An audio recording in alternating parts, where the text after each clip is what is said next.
कर्नाटक में कांग्रेस की जीत के साथ ही अब यक्ष प्रश्न बन गया है कि कर्नाटक का अगला मुख्यमंत्री कौन होगा। और ये सवाल कर्नाटक में कांग्रेस से चुनाव से पहले भी पूछा गया। हालांकि तब कांग्रेस के ने नतीजों के बाद फैसले की बात कहकर ये सवाल को टाल दिया था।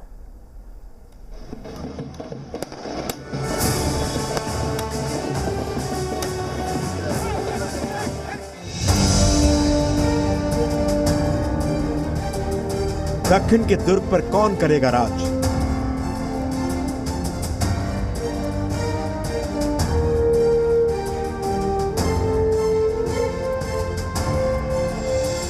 बहुमत के बाद नेता चुनने की मशक्कत। कर्नाटक में गांधी परिवार का चहेता कौन? खरगे तय करेंगे किंग या खुद बनेंगे किंग?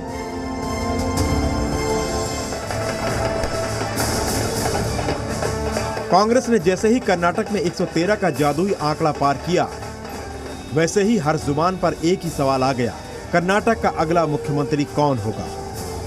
इस सवाल का जवाब तो कांग्रेस की तरफ से नहीं आया है, लेकिन एक फॉर्मूला जरूर तैयार किया गया है, जिसके दम पर कांग्रेस कर्नाटक में हर वर्ग को प्रतिनिधित्व देने की तैयारी कर रही है।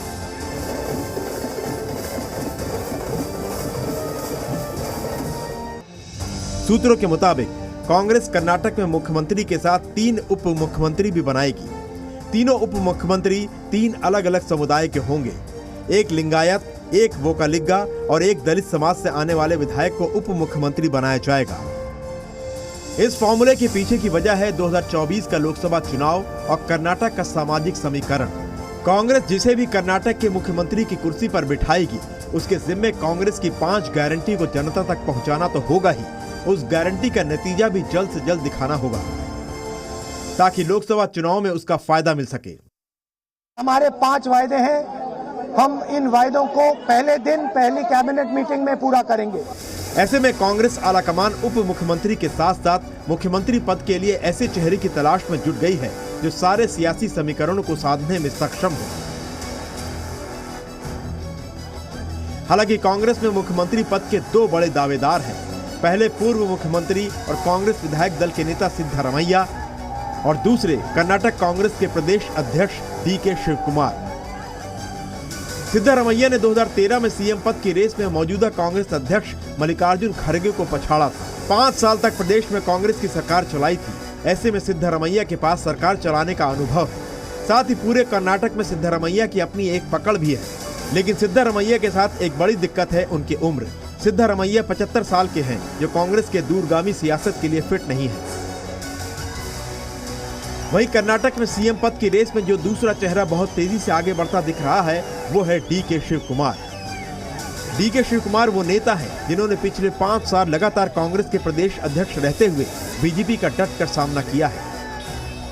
लेकिन डीके की मुश्किल ये है कि पूरे कर्नाटक में उनका वैसा प्रभाव नहीं है जैसा सिद्धरामैया का है। हालांकि डीके शिवकुमार ओल्ड मैसूर के उस इलाके से आते हैं जहां जेडीएस का दबदबा रहा है, और इस बार उस दबदबे को खत्म करते हुए कांग्रेस ने मैसूर में बड़ी जीत दर्ज की है।